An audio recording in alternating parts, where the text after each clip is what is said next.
रहा है। इसमें गलत क्या है? अगर बनारस में मीटिंग करते हैं, फूलपुर में मीटिंग करते हैं, तो क्या विपक्ष के कद्दावर चेहरा नहीं है वो? खुद सुशील कुमार मोदी जी उनके बारे में 2013 में बहुत बड़ा प्रमाण पत्र दे चुके हैं, बहुत बड़ा प्रमाण पत्र। तब मोदी जी पीएम नहीं बने थे, सुशील मोदी जी अलग लाइन ले रहे थे।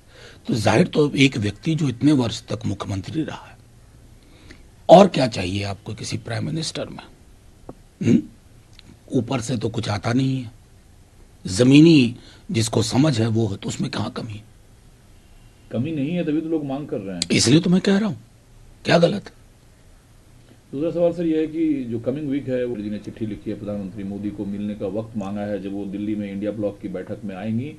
सवाल यह है कि जो बंगाल के हिस्से का पैसा है, हक है, वो कब मिले? देखिए, वो बहुत जायज डिमांड है। मनरेगा के ड्यूज के लिए दिल्ली तक आए हजारों लोग। केंद्र राज्य संबंध को, ये जो फिस्कल एंगल है, इसको लचीला बनाना होगा। ऐसा क्यों है कि केंद्र, जहां जहां बीजेपी शासित राज्य हैं, इनका व्यवहार अलग होता है, जहां बीजेपी शासन में नहीं है वहां व्यवहार अलग होता है। ये हिंदुस्तान की पहचान थोड़ी ही है, ऐसी संघवाद की परिकल्पना थोड़ी ही की गई थी। इसमें बतौर जो ममता जी कह रही हैं, फौरी तौर पर सुधार की आवश्यकता है। आप देसी अंदाज में पॉलिटिकल एनालिसिस करते हैं, लेकिन तकरीबन 300 करोड़ का आंकड़ा का अंदाजा लगाया जा सकता है। इस पर अब भाजपा तंज कस रही है। स्मृति ईरानी ने कहा है कांग्रेस नेतृत्व जो है वो भ्रष्टाचार को समर्पित है। नहीं, मैं उनके जस्टिफाई नहीं करूंगा। किसी के घर से अगर इतना मिलता है तो उनको एक्सप्लेन करना होगा। लेकिन मैं स्मृति ईरानी जी को कुछ याद दिलाना चाहता हूं। हमारे माननीय प्रधानमंत्री जी भोपाल में गरज रहे थे करप्शन पे। 72 घंटे के अंदर जिन पर गरज रहे थे उन पर फूल की वर्षा हो रही थी। वो डेप्यूटी चीफ मिनिस्टर है, उस पर कहेंगी स्मृति जी अजीत पवार साहब पे। और उत्तर पूर्व में एक मुख्यमंत्री हैं, डॉजियर निकाला था आप लोगों ने, आज आपके वो one of the brightest faces बना के आप घुमा रहे हैं, उस पर कुछ कहेंगी स्मृति जी? वो मैं बार बार कहता हूं, टिप्पणी करने से पहले अतीत का आईना रखिए। जनता वोट डालती है, सरकार चुनती है मुख्यमंत्री। हफ्तों बाद भाजपा अपने जीते राज्यों में मुख्यमंत्री का चेहरा नहीं दे पा रही है। पर्यवेक्षक छत्तीसगढ़ जा रहे हैं, अभी मध्य प्रदेश कब जाना है, राजस्थान कब जाना है, ये तय नहीं है। इस बीच Shivraj Singh ji social media handle पे राम राम जी लिखते हैं, फिर डिलीट करते हैं। चल क्या रहा है जनता? देखिए, मैं सीधे तौर पे कहूं कि बीजेपी एक विरोधाभास से जूझ रही है।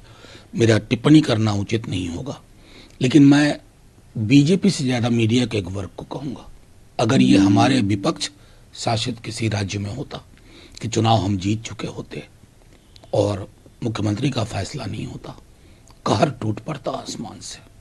थोड़ा तो कहर गिराइए इधर भी।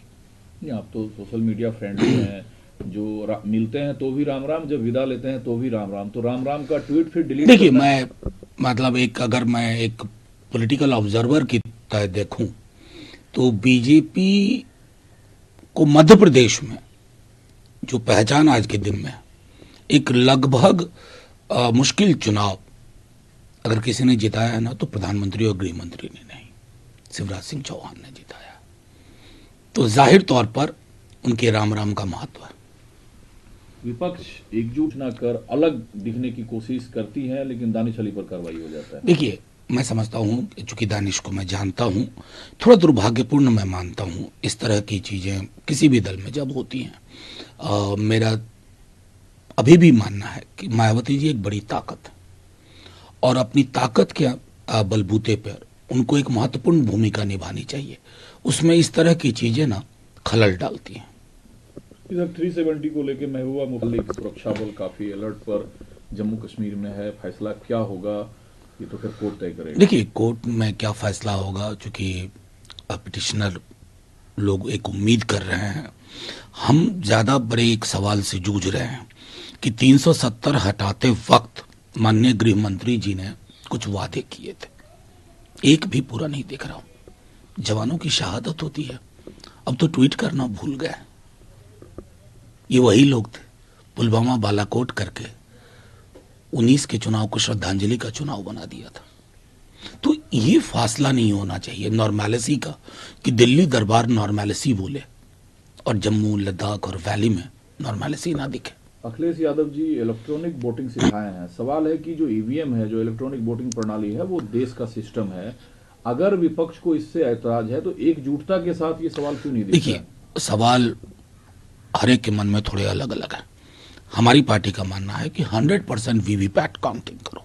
100% वीवीपैट काउंटिंग अगर एक बार आप कर लेते हैं, क्योंकि वोटर ने देखा है, मैंने यहां वोट डाला, वहां परिलक्षित हुआ, 100% वीवीपैट काउंटिंग शुरू हो जाएगी ना, तो ये सारे सवाल खारिज हो सकते हैं। जो सामान्य मांग है, फिर विरोधाभास क्यों है विपक्ष में? मैं इसलिए कह, विरोधाभास नहीं है। हर दल अपने नजरिए से कोई बात रखे, इसको विरोधाभास नहीं कहते हैं, सवालों की फेहरिस्त कहते हैं।